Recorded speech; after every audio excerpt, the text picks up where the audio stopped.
everybody, my name is Chase Pipes, and you're watching Chasing History, brought to you by American Digger Magazine and the Smoky Mountain Relic Room, and we are in Medora, North Dakota, and we ran into Mr. Roosevelt. How cool is this? We're right here with President Theodore Roosevelt. President, thank you so much for joining us. I'm delighted to have you here. Thank you. He's going to show us around Medora, which a lot of people aren't familiar with, but, you know, well, tell us, why are you in North Dakota? Well, in New York, in 1883, I heard of a buffalo hunting region that was out here. Commander Gorringe in New York had said he purchased the rights to a buffalo hunting camp. So in September of 1883, I came out here to hunt bison. As a naturalist, I wanted a specimen for my collection before they were gone. How difficult was it to hunt the bison? It took 10 days. We set out from the Maltese Cross Ranch, about 6 miles south, went down to the Cannonball Creek to the cabin of Lincoln and Gregor Lang, and then we went off into the wilderness. And for 10 days, we spied a bison one day. But finally, on the 10th day, I had a shot, and I had my bison. So in 1883, it was difficult to find bison on the frontier. Oh yes, they had been driven off, and part of the government policy was a bison, or the prairie free of the bison would be free of the natives. So you didn't just come out here to hunt, you came out here to ranch also.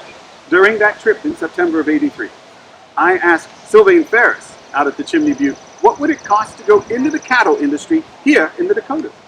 He said it would spoil the looks of $40,000. So I thought about it for a moment and wrote a check for $14,000 as a down payment and became a Dakota rancher. Huh. Now what drove you to want to be a rancher in the Dakotas? I thought it was a wise investment. I thought I could get a good return for my money.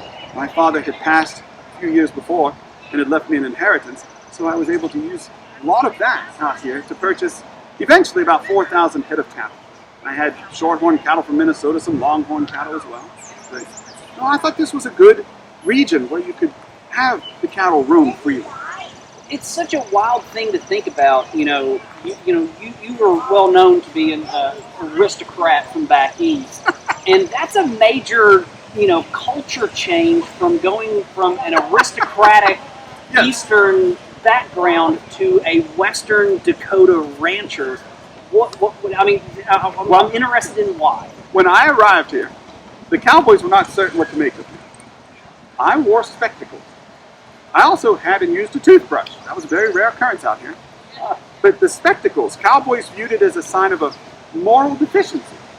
But that's when I convinced Mr. Joe Ferris, whose store we are standing in front of, that he should take me on the buffalo hunt. But the Cowboys, when I was out here, between 1883 and 1885, I knew how cowboys had dressed. I have read all the books.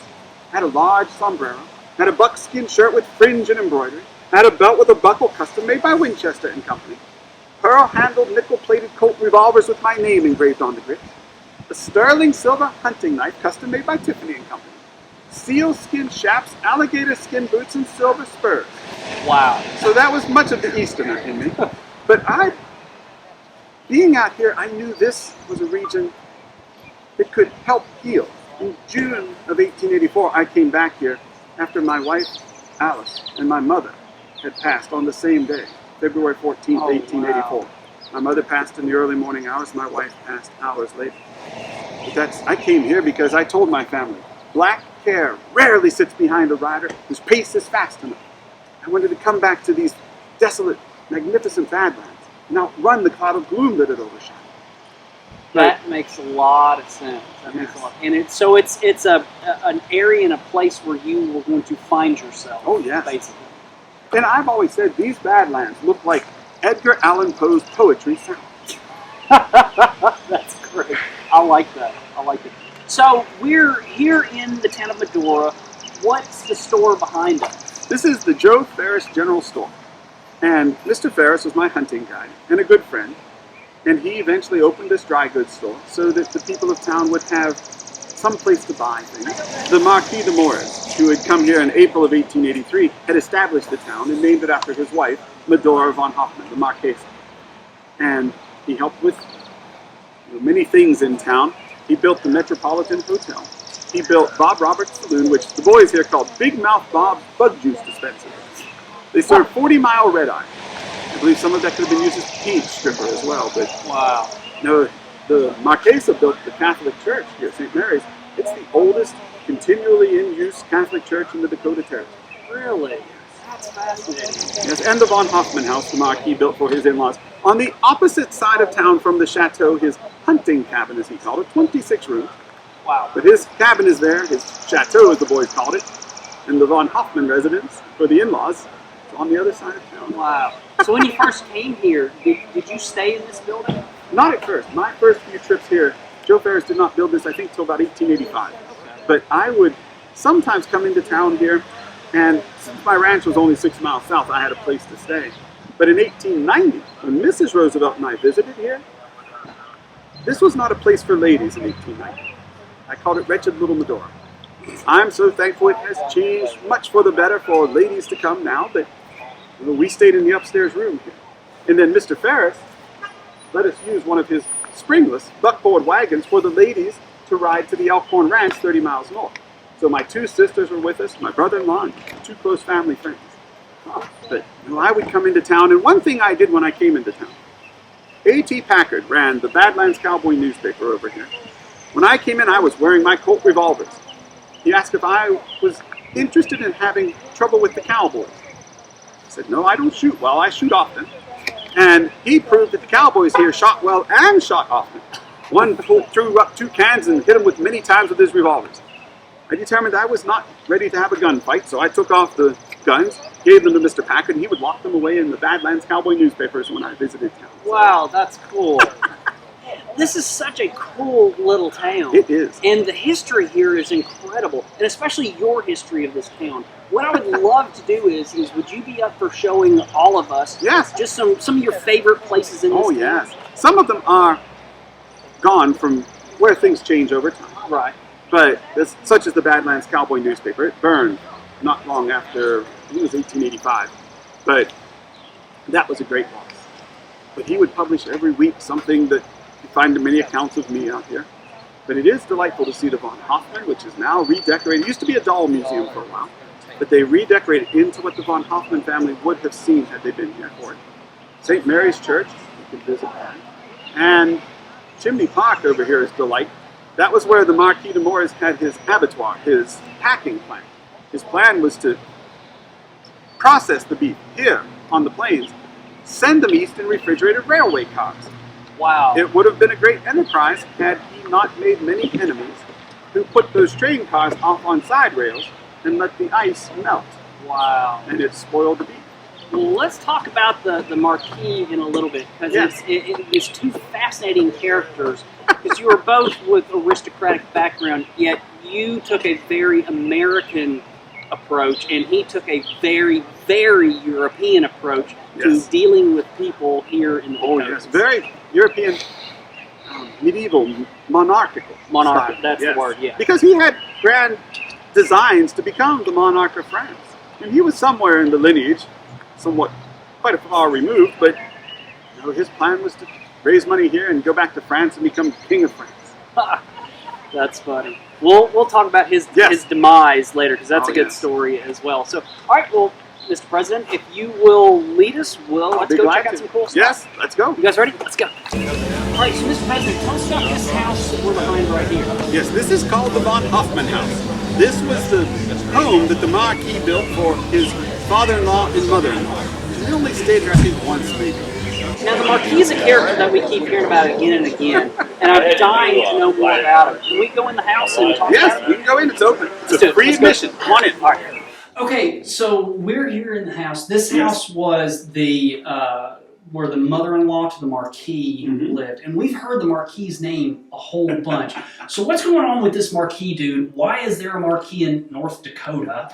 What's going on? Well, the Marquis came out here to start a cattle industry. Okay. He wanted to take the cattle from the range, process them here in Medora, send them east on refrigerated railway cars. This is an idea in 1883. And see, in 1883, that's a hugely forward-thinking idea. That's about as technologically advanced as you can get to process cattle where they graze and then haul the meat refrigerated to eastern cities. So this was a pretty. So this guy really was far thinking, in his day. He was, and The other option was to send the cattle by rail alive to the east, but they would lose weight en route and the beef would not be as good. It was a great idea, but the Marquis angered many people. He had, as we mentioned earlier, that monarchical attitude toward himself. He alienated quite a few people, and it caused those who ran the railways to sit his cars off to the side and let the ice melt and the meat spoil. He tried to go to New York and buy out all the butchers and all the shops. He wanted to have the cornering the market on all of that. Wow. But that did not happen. But he came out here, and a few months before I arrived in 1883, and established the town and named it after his wife. So was there anything here before he showed up? Yes, there was the town across the river called Little Missouri. Okay. Or if you lived there, Little Misery. That was where I spent my first night. There was the Pyramid Park Hotel right near the train. I spent the night in a gallery room that had 14 cots. 13 of them were occupied by cowboys. Wow. And nearby was the Army Cantonment, the soldiers' barracks from when they guarded the railway when it was built. And they had abandoned that, and Commander Gorringe had purchased that. And just heading north from the Pyramid Park Hotel was the ramshackle cabins of the town of Little Missouri. One of the residents was E.G. Paddock, a known gunfighter, and we were all certain he had killed men, and found out later he had. But I have to say, when I arrived here in 1883, the hammer of my Sharps rifle was broken. He loaned me one. And then I purchased my favorite horse, Manitou, from him. I believe it was $75. From the Marquis? From Paddock, the gunfighter. From the gunfighter? Yes, who became the Marquis's, I believe, foreman of his ranch. Wow. And the Marquis owned the land. He had purchased it, and he fenced it off. And that caused a gunfight with a couple of the cowboys. Riley Lufsey was killed in the incident. And the Marquis was later brought up on charges about that. And no, most of us were just squatters. It was either land that was owned by the U.S. government or the Northern Pacific Railway. Now, see, that's something I'm interested in because, I was always under the impression that Roosevelt came out, he bought a cattle ranch, built the cows and everything. But that turns out that's not what happened. We owned the cabins, the horses, the cattle. That was it. And I was president of the Stockmen's Association, and we actually set a law that if the Northern Pacific Railway killed any of our cattle, they owed us money. Wow. That took some... That's crazy. So you were squatting basically on federal land. Yes. That's crazy. That is so wild. The Marquis, like I said, purchased the land with the financial help from the von Hoffmans, his in-laws. They provided the financial support behind it, but we were able to just freely graze. But the Marquis and I had a couple different disagreements. On one occasion, I was bringing my cattle into town. He had promised 6 cents a pound for my beef. When I arrived, he said that the markets in the East had gone down. I could only get 5.5 cents a pound. I said, as gentlemen, we agreed on 6 cents. And he accused me of not having good business sense, but I would not do business with a man who would not keep his word, so I marched the cattle right back out to the range. And so is this where the split came between you two? Because for aristocrats, you think you guys would have buddied up, would have gotten along, but the total opposite happened. We were acquaintances. Okay. I did dine at the chateau. I did borrow books from their library. The Marquesa, she was an excellent shot. She shot better than the Marquis and I combined. But no, when he was brought up on charges for the killing of Riley Lufsey, my friend Joe Ferris was having people testify against the Marquis. The Marquis thought that since Ferris had worked for me, that he was being paid by me to find those men to testify. So the Marquis wrote a letter that said, Roosevelt, I thought you my friend. If you are not, I need to know. There are ways for gentlemen to settle affairs like this. I knew what he meant. He was a duelist from Europe. He had killed men over there. I wrote back to him and I said, I am most certainly not your enemy. If I was, you would know it. I would be an outright one. So he later apologized. He said he was referring to the Stockmen's Association. That was his concern. But as the challenge party, I would have chosen Winchesters at 10 paces. Can you imagine Winchesters at 10 paces? Winchesters. That's genius. That is awesome. But no, we were acquaintances, and later the Marquis left this area and headed over to Africa to try to raise an army to expel the English and gain more French support. He had many French nobles and others who were against him. Okay, hold on. This is crazy. So the Marquis decided Dakota was over. It's not working out. Well, we had the 1886-87 winter, where we had 100-foot-high snowdrifts. We had cattle wandering into the town, eating tar paper off the shacks. I ended up losing about 70 to 75% of my 4,000 head of cattle. So is that what ended your ranching career? Is that great winter? I kept the ranch houses, and I had some cattle here. I sold off most of the interest in 1898 when I went to Cuba. I did not wish Mrs. Roosevelt to be burdened with my affairs. And then later on, this president and I sold off the rest. Wow. So, okay, back to the Marquis. This is a fascinating story. So, all right, so the winter came, 1886-87 winter, destroyed basically the cattle industry in North Dakota. And so you guys went your separate ways. And where did the Marquis go? Why is he in Africa? Well, he headed back to Europe, and he wanted to find a way to take the monarchy of France. So he wanted to be king of France, Oh, basically. yes, most definitely. And he wanted to expel the English from Africa. And he wanted to raise an army and help out. I don't know all the details with his life, but I know he went over and was working with some of the, I believe they were Muslim faith, the Islamic faith, and they turned against him and assassinated him. But so he died over there, and the Marquesa recovered his body and brought it back. Wow. But I believe they went, I'm not sure where he is buried, but... That's just so fascinating that, these two aristocratic gentlemen, two big fish in one little pond. Two big fish in one little pond, ended up in North Dakota, yet had two entirely different outcomes to your lives. You go on to be President of the United States, and he goes on trying to take the throne of France and ends up being killed by his own men? Yes, by his own men. And he had been warned the day before that there was a plot to assassinate him. Wow. But he felt good enough about his firearms skill and his fighting ability that he would not worry about it. Wow. So he stayed, and yes, it's such a fascinating story. This is such a cool town that we're in with such a great history. This is awesome. But where's some other places that you like? There's some other places you'd like to show us? The Chimney Park across the river, it is, or not across the river, on the other side of town, that is where the Marquis had his abattoir, his packing plant. Okay. All that's left are some foundation stones, one of the boilers, and the chimney. But his chateau, which I may not have a chance to be able to take you over there to see it, but if you get a chance to see his hunting cabin, as he called it, 26 rooms, it is a delight.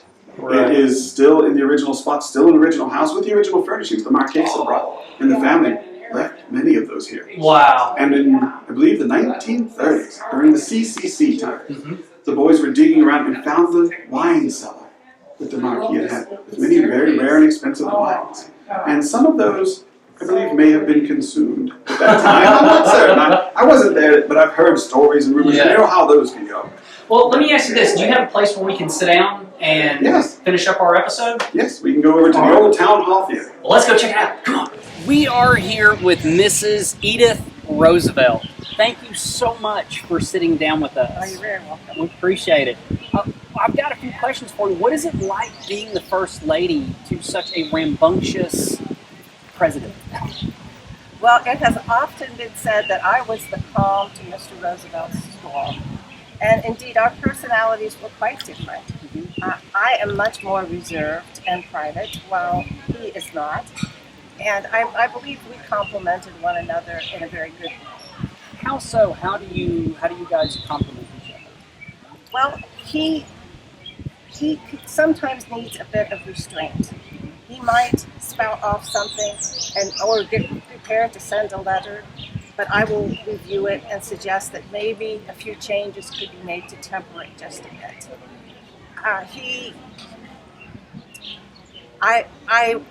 I won't say that he relied on my advice for political matters, but our children said that I had the longer head in politics.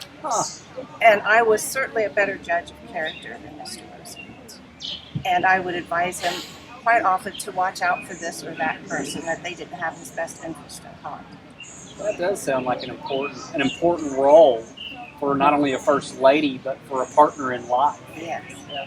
Well, speaking of politics real quick, this just popped in my head. What is your opinion of his 1912 split with the Republican Party? I told him nothing but regret would come of it. I did not wish for him to run in the primary against Mr. Taft. Mr. Taft was not only a friend, but he was also from the same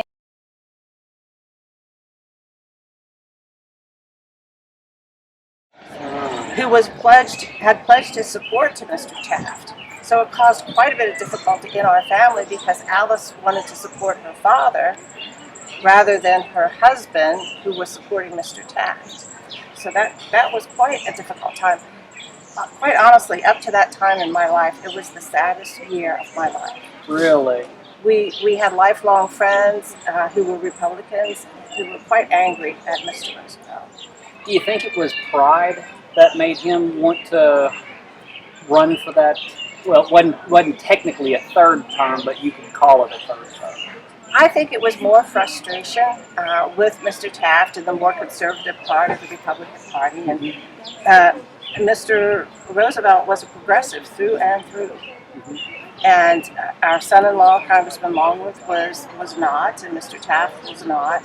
And I think that greatly frustrated Mr. Roosevelt. Was there a swing from the progressive era back to a conservative era after your husband's term in the White House? Well, I know that Mr. Roosevelt was considered to be the front runner for the nomination in the Republican Party in 1920. So I think perhaps the Republican Party was less conservative in 1920. I am not the expert on that. And of course I voted for Mr. Harding when he ran in 1920.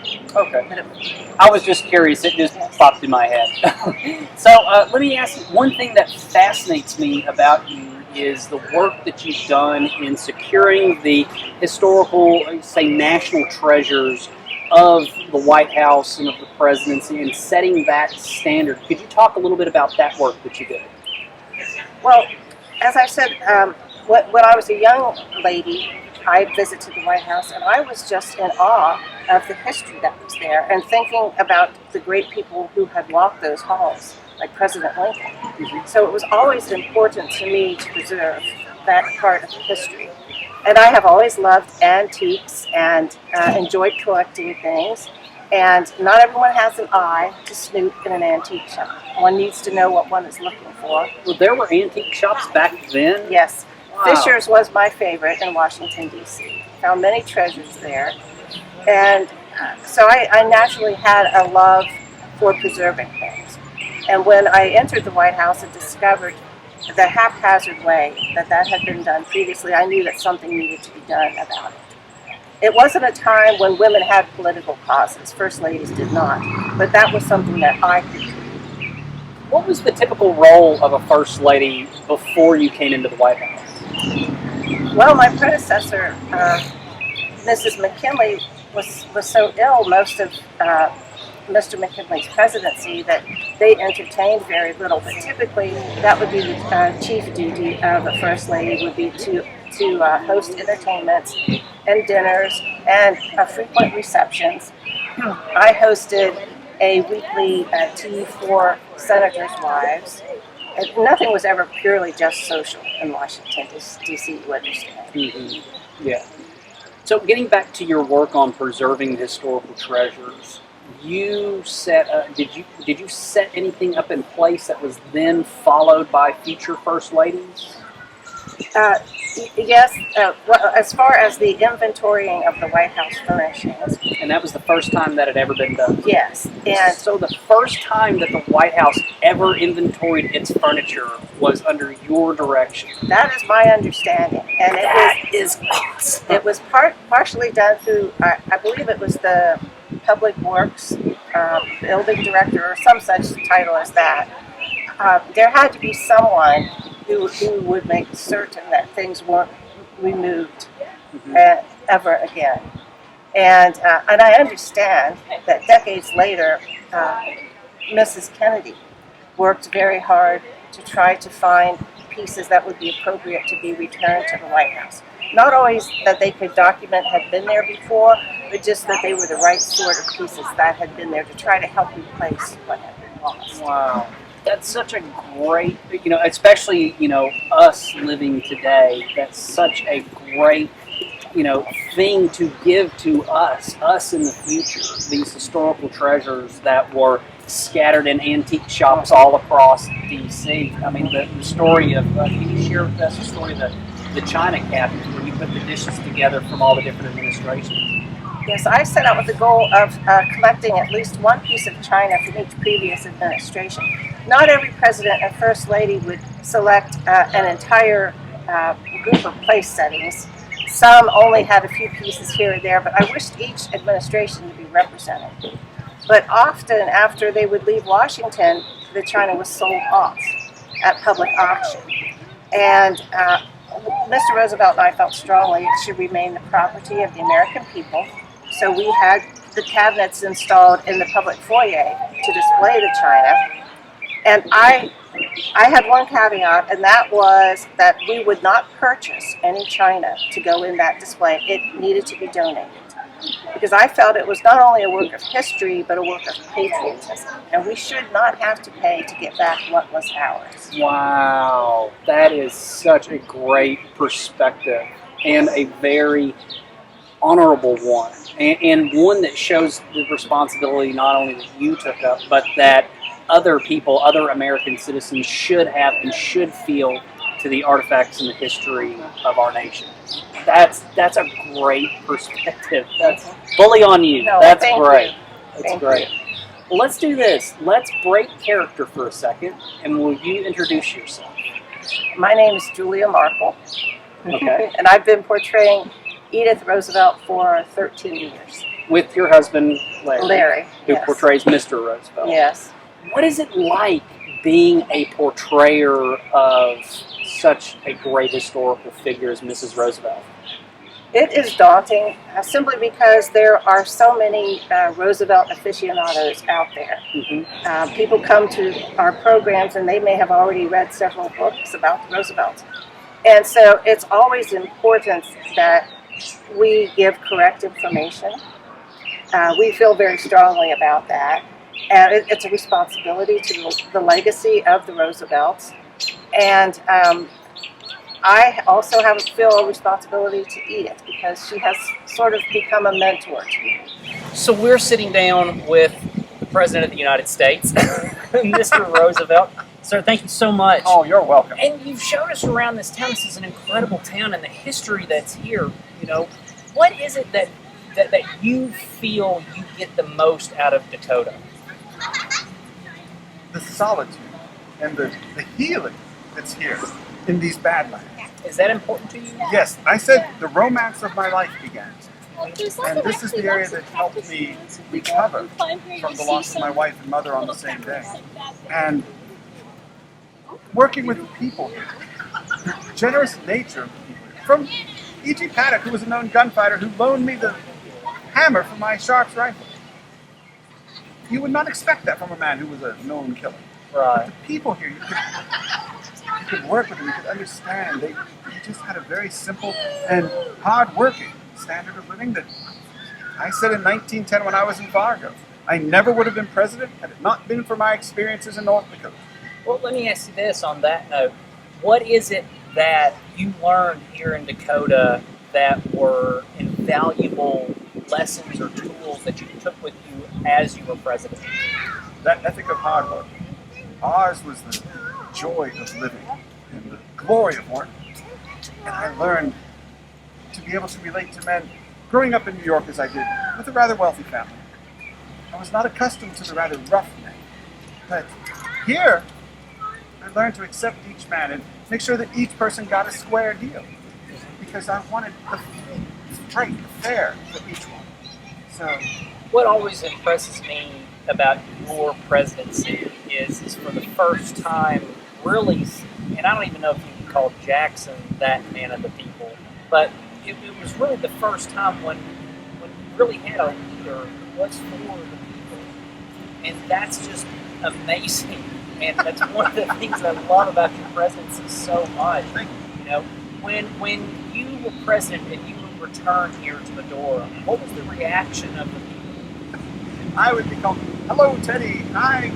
They knew me from here. They ranched with me. They were friends. And when I came here in 1903, the entire community in the region gathered in the old town hall.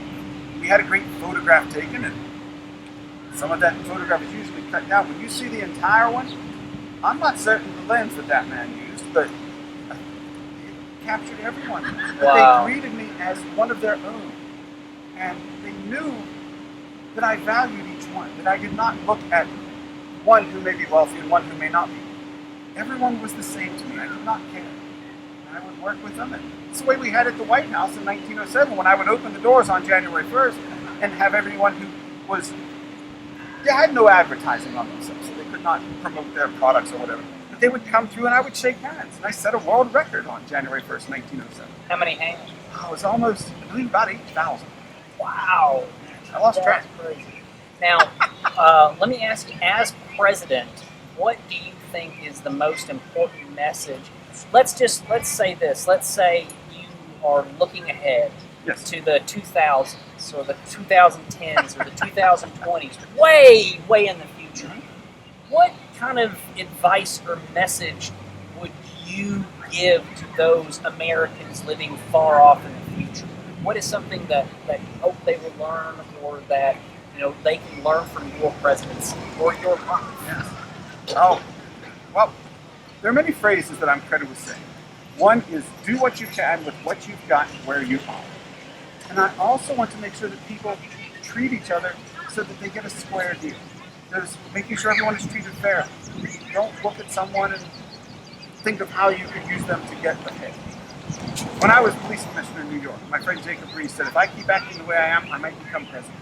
I slammed the table and came around and I told him, you must never say that.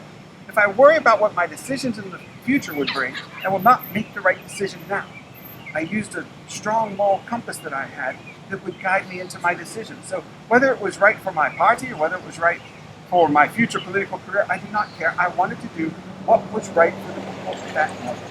That's a really important perspective, because too far much in today's time, we're making decisions and thinking way ahead, and how that, and just the look of make sure you do the right thing now, at this moment, not for a moment in the future, but right now. That is an important message. And don't let the critics hold you back.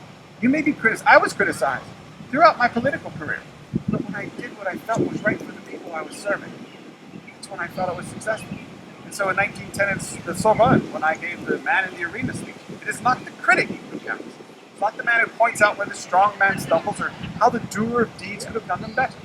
The credit belongs to the man, and today to the woman, who is actually in the arena.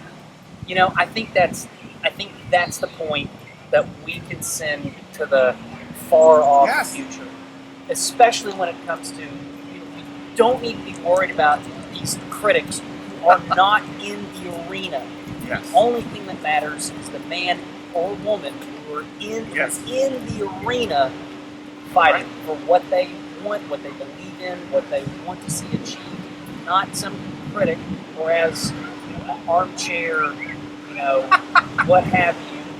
I think that's a very important advice to people, to not be caught up in the comments that other people say, and just worry about making the right decisions in your own arena and doing the right thing at that time, and not worrying about what other people say. That's great. And one other thing I was credited with saying was, there are three things you can do in any situation. The best thing is the right thing. The next best thing is the wrong thing. The worst thing you can do is nothing. So don't sit back and be that armchair person who tells others what they should do. I believe that the virtue that stays at home in the parlor and bemoans all the evils of the world is useless. You need to take action. I like that. Mr. President, I'm going to send you off on that. Thank you. It's a pleasure having you here in Medora, and I look forward to having you back here. I appreciate it. So here's what we're going to do. We're going to slide out of character, and we're going to introduce a good buddy of mine. This is Larry Marple. Is that Marple? Yes. Larry Marple. We've known each other for years. He is. We met at the Civil War shows, but he's a him and his wife are Theodore and Edith Roosevelt reenactors, portrayers, reprisers.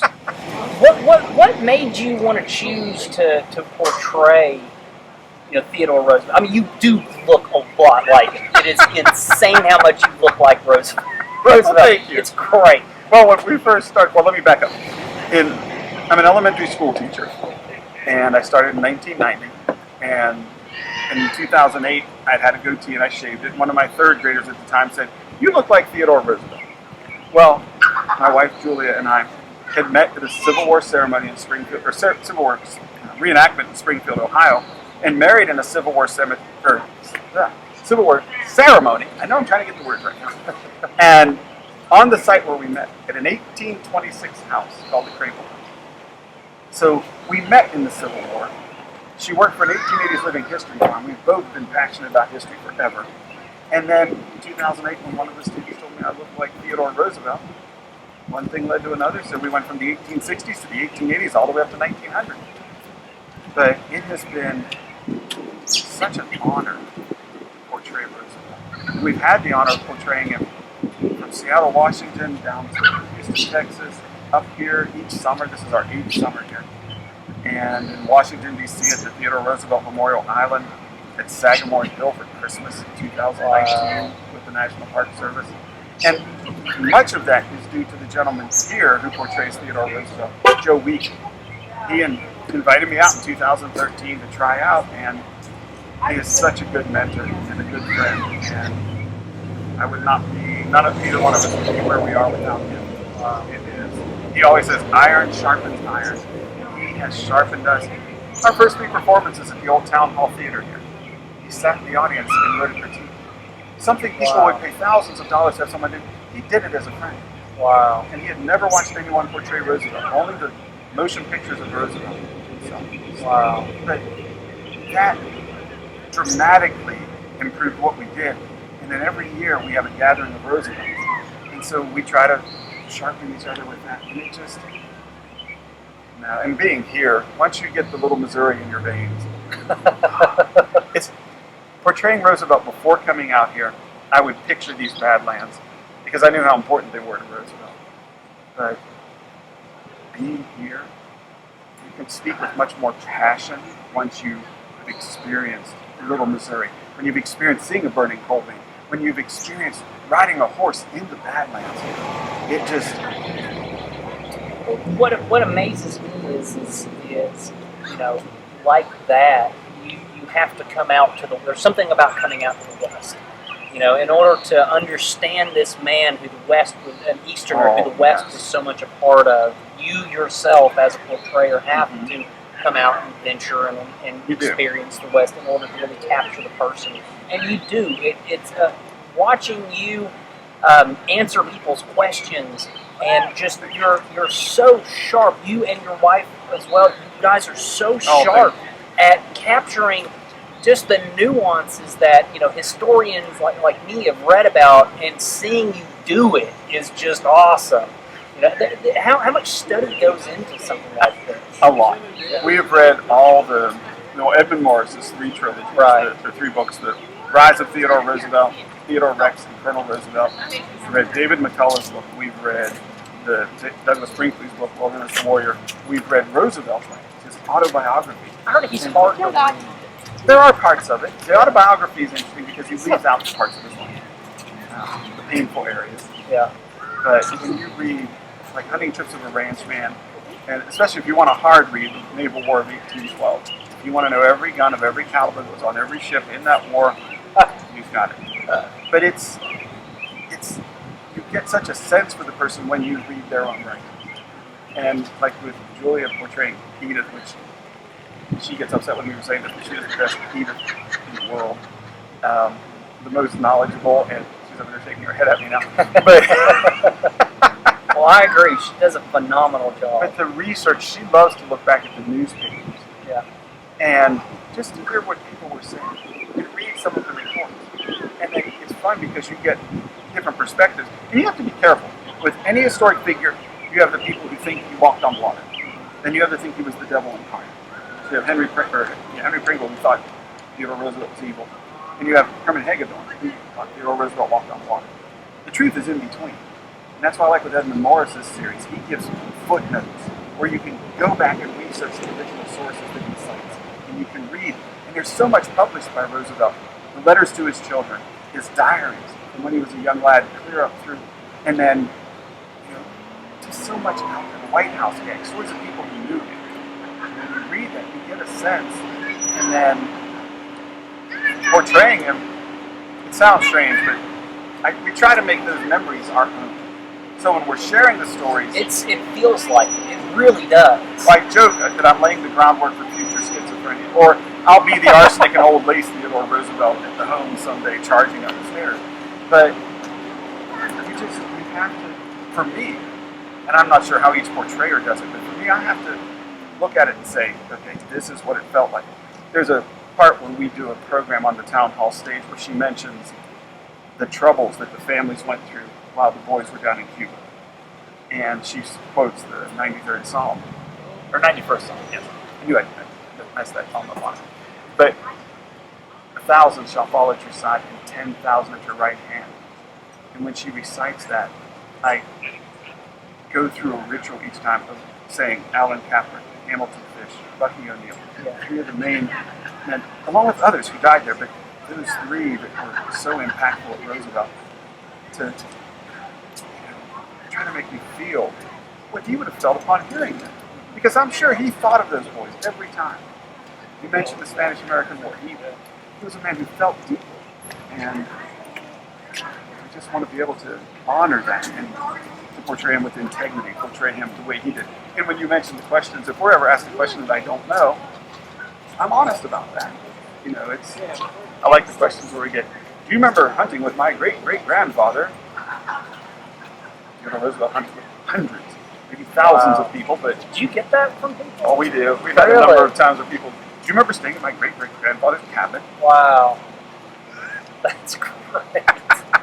But I don't try to buffalo through an answer. I don't want to do that. I want to, if we don't know the answer, I'm honest about it. That's awesome. Because, there's people that have asked me questions, I go, I need to look that up.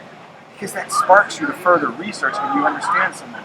So let me ask you this, especially in our day and age, why is it important to portray an ex-president such as Roosevelt, and why is it important for people to come to a place like this to experience that, to get to ask you a question in character?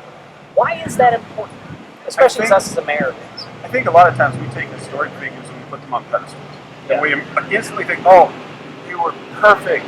No. Everyone had flaws. Everyone we're human. And that human nature, to see that even though this person was human, to see the things that they did, saving 230 million acres of land, saving, so many things, the bison, bringing those back to the prairie. Just a lot of the things that Roosevelt did, we need to look at that, because I know for me, there were times I would let people say things and I'd take it to heart. I've tried to really take to heart over the past 20 years or so that it is not the critic who counts. Even though not portraying Roosevelt, but knowing that you can't let what other people think about you. Back to the man in the arena. And so I think it's important to study Theodore Roosevelt and other historic figures because you see the good they did, and also you can learn from any mistakes they made. Yeah. That's why we study history, so that we don't make the same mistakes. Yeah. And I feel it gives the novice, the person on vacation, just that added, you can only read so much of it, kind of a person out of a book. You can only see Tom Berenger do however good a job he did, which I thought he did a good job in Rough Riders. You only get so much out of that. But by coming out and by meeting, a historical interpreter, someone who portrays Roosevelt as Roosevelt, and you hear it in the language, and you hear it in the tones and the squeaky voice and everything, which a lot of people don't realize he had a squeaky voice. Yes. It just adds a layer of understanding and humanizing these figures that we have put on pedestals. Yes, and we need to examine all of it. And we need to look at the good, the bad, everything, and weigh, what we can take from that person, what good, what helpful things we can gather from them and use in our own lives. And there's been so much from Roosevelt that it's just been such an inspiration for things that, this whole past school year. with COVID, I taught virtually from within my classroom. And there were so many changes, so many things that went on. My mantra all year was pretty much do what you can with what you've got where you are. Yeah. That kept me going. And some of the other teachers took that on too, because believe it or not, they all know that I portray Roosevelt. And usually Roosevelt makes an appearance at school, Halloween sometimes. I do an American History Club, so he appears there. He's cheap, he's available. And Mrs. Roosevelt appears, and it's fun for the kids to be able to see and understand. Because I fell in love with history at age 5 once you get these books. And I've been passionate about it ever since. It's so nice to get around and learn the history and be able to be smart enough to do something like this someday. Yeah, So, that's awesome. That's awesome. What were we talking about last night that I wanted to talk about on camera? I can't remember what it was. Oh, such a good story. Dang it. For another time. Well, let's do this. Let's find Mrs. Roosevelt. Let's get Yes. Mrs. Roosevelt in here, and let's close out this episode. Sound good? All right, so we've got the Roosevelts together, or the Marples, and I cannot thank you guys so much. Isaac and I dropped in. We've known each other for years. We said, "Come on, check it out," and we did, and it was so worth checking. This town is so cool, Yes. and it was so worth seeing. But as historical interpreters, what I love, and when you stood up, this was so great, guys. I wish I got it on film. He stood up and he looked to Mrs. Marple and he said, "How was the questions? How did I do?" And you were doing the exact same thing that Roosevelt would have been doing with his wife Edith, and you were doing exactly what Edith would have done with Roosevelt. What is it like being a couple and being a married couple and being historical interpreters? I think it adds quite a bit to it, because if you're just friends and actors who are going back and forth, people can tell. And I've had people just today during our program stop and say, "You two are really married, aren't you?" And I said, "Yes, we are." And they said, "The way you interact." But no, I respect and value what she tells me. Now, I am like Roosevelt sometimes. I'm stubborn. You'll agree. I think any of the guys out there can appreciate this. We do that. But no, I wanted her opinion when I stood up. I said, "How were my answers to the questions?" And what was it you said? I said the only thing I would have changed is when you were asked why is it important to study Roosevelt today. And I think I see him as a great unifier. People on both sides of the political spectrum admire him for vastly different reasons. He's not a man you could pigeonhole. No. And I love that about him. And I think we need a little Yes, you did. That is for sure. Yes, we do. Well, is there anything that you guys would like to add to our audience out there that you think they should know about Edith or about Mr. Roosevelt that you would like to add or share? Well, one thing I would like to add, I look forward to seeing all of you out here in Medora, North Dakota, because once you're here, it's hard not to come back, and it's worth it. Seriously, this town is a lot cooler than what I expected. Definitely come check it out. Yes, it's a lovely place to visit, and I know that Mr. Roosevelt often says that he would not have been president had it not been for his time here. But I have often wondered, would he have married me or married me if it not for his time here? Because this is where he came to gain perspective and to heal. And had he not done that, they may have never. History may have been dramatically changed. If you guys had one advice to people out there who are either historians coming up or historical interpreters or just people that are interested in this subject for the first time, what kind of advice would you give them? Read. Read. Especially Edmund Morris if you want detailed, David McCullough if you want to know the life, if you want to study just conservation, Douglas Brinkley's book, Wilderness Warrior, which is very comprehensive. And a wonderful book called The Strenuous Life by Yes. Kathleen Dalton, which I have found to have some really wonderful insights in it that I've enjoyed. And Portrait of a First Lady, Edith Kermit Yeah. Caro by Sylvia Jukes Morris.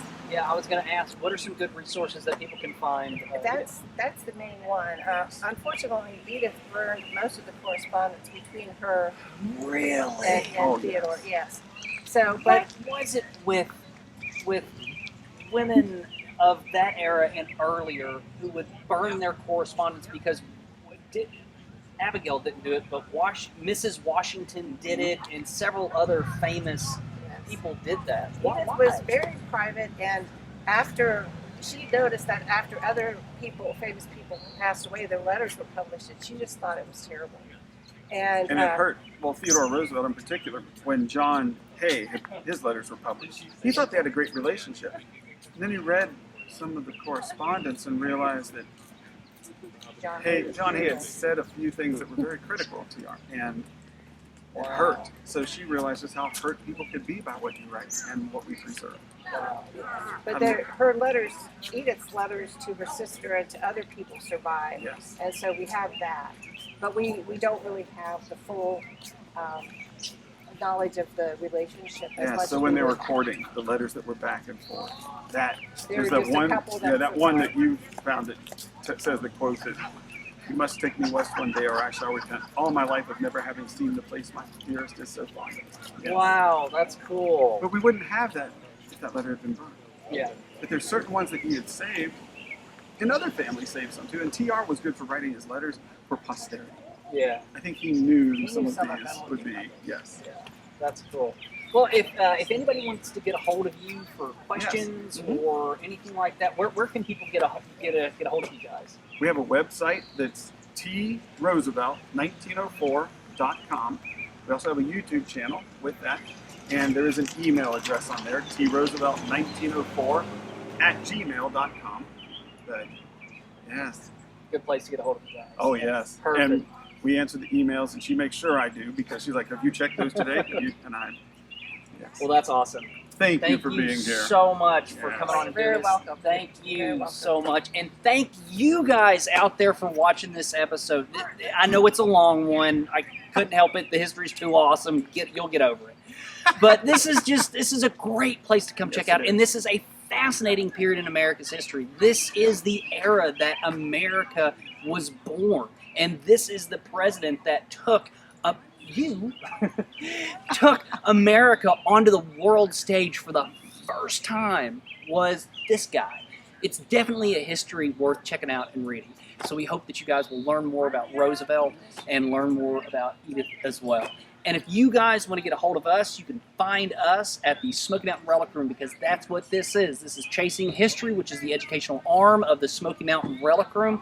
We're located in Sevierville, Tennessee. You can find us on Facebook. You can find us on Twitter. All the other places where you do that stuff, that's where we're at. You'll find us. You'll see us.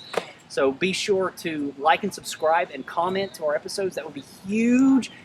Get a hold of these guys if you want to learn more about Roosevelt and this great history. And be sure to check out the town of Medora. I'm serious. This is a cool town. It's a lot cool. You wouldn't think there'd be much in North Dakota. This is awesome. You need to come check this out. So, yes. And one last thing. In the middle of July each year, we have the Gathering of Roosevelts. Mrs. Roosevelt organizes that. It took someone of Mrs. Roosevelt's organization skills. I do not have those. And to organize this, but we usually have anywhere from 8 to a dozen Theodore Roosevelt's relatives, such as Ethel and Quentin and my sister Corinne, and we have Jane Addams coming this year. We have John Adams as well coming this year. Oh, that's awesome. But a number of people, so check that out as well. Look up the Gathering of Roosevelt's, the Badlands, Chautauqua, and we look forward to seeing you out here in Medora. Great. Thank you guys so much. Do you think I can get a big History Rocks out of both of you guys? Oh, A big definitely. woo-woo? Yes. Think Ready? so? All right, ready? 1, 2, 3. History History Rocks! Rocks! Woo-hoo!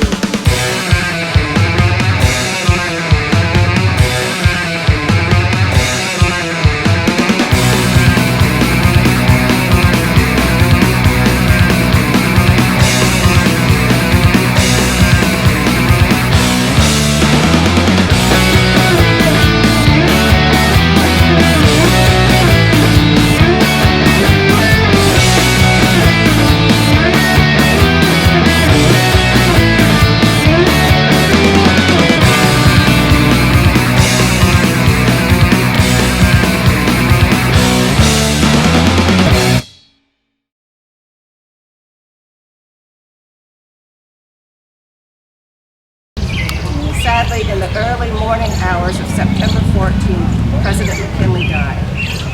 Later that day, Mr. Roosevelt took the oath of office to become your 26th president. My first thoughts were of poor Mrs. McKinley, long an invalid herself.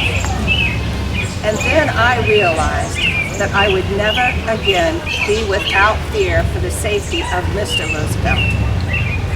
The horror of a possible assassination attempt upon him hung over my head every day of our time in the White House. I did not realize the toll it had taken upon me until we left Washington 7.5 years later. In early 1902, I began to work with noted architect Mr. Charles McKim and others to have plans drawn to restore the interior of the White House to its original colonial design and to construct a building off of the west side for the purpose of housing the administrative offices. And then the entire second floor would become truly private family living quarters. The cost was estimated to be nearly $500,000, but Congress agreed and the restoration was completed in time for the autumn 1902 census. The boys had been out playing in the White House gardens, and their hands were well muddied. With those muddy fingers, they discovered one of those keys unlocked the White House china.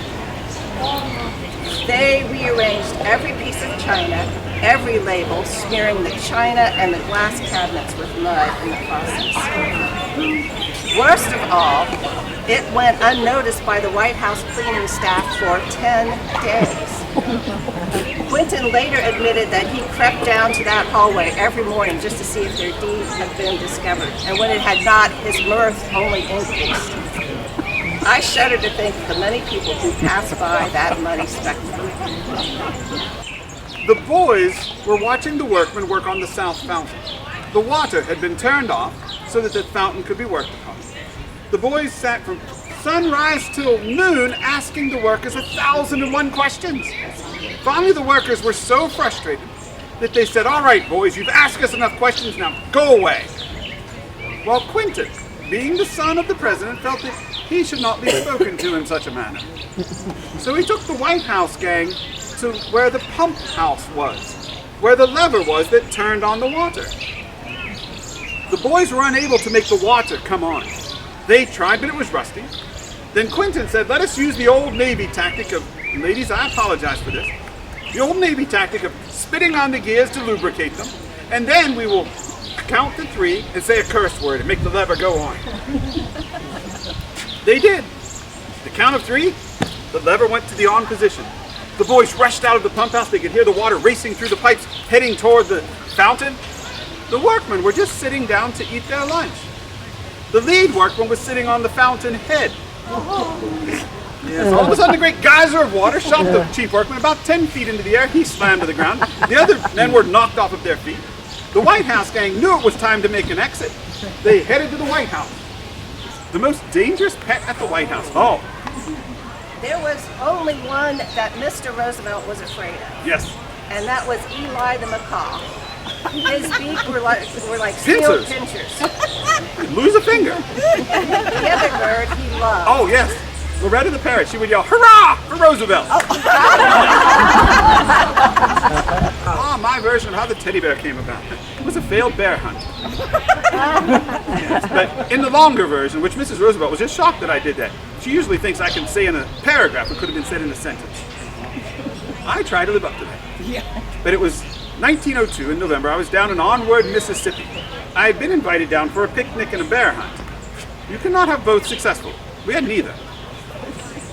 Eventually, they hired a former slave, Mr. Holt Collier, who was the greatest bear hunter in the region.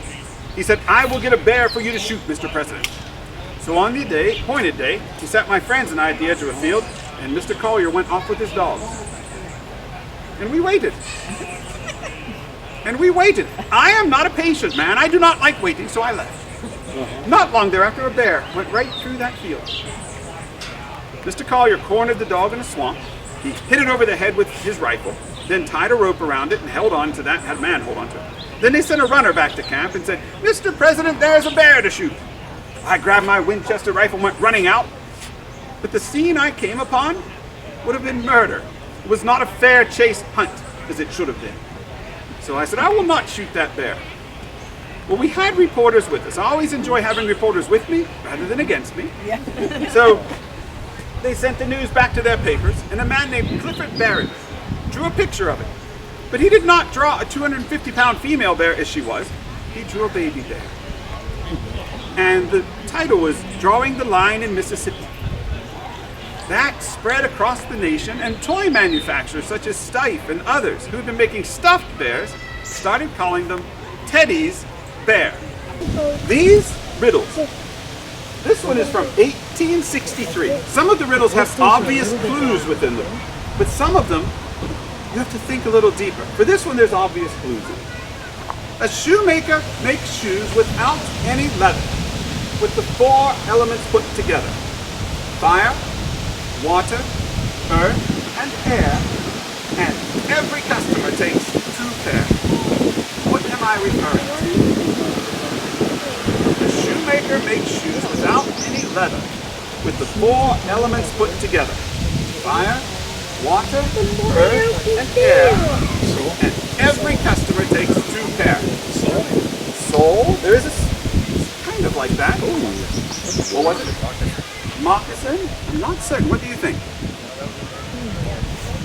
Horseshoe. Yes, I use my large prop here. Very good. She needs a round of applause. What is that which has neither flesh nor bone, but has 4 fingers and a thumb? A spider. No flesh. What is it? A spider. Oh, a good idea. But something else. No flesh or bone, but 4 fingers and a thumb. A glove. Oh my God. I was born in 1858. And as a young lad, I had asthma. How many of you have ever had asthma? You know how debilitating, how terrifying it can be. In our day, we did not have the inhalers that you have today. In our day, the cures were worse than the disease. My father, Theodore Roosevelt Sr., he was the greatest man I've ever known. He researched every remedy the scientists could prescribe for the asthma.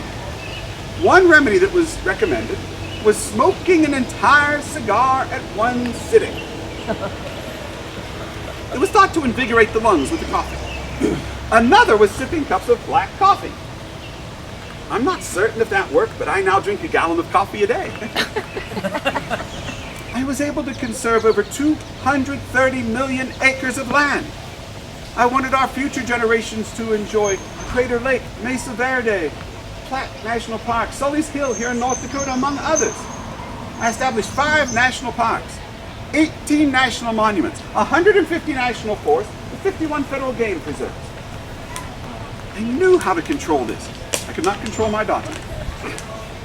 She was 17 when I became president. Not long thereafter, she took up the habit of smoking. Who was it she said that? She smoked chiefly to annoy her family. I said, young lady, you will not smoke under my roof.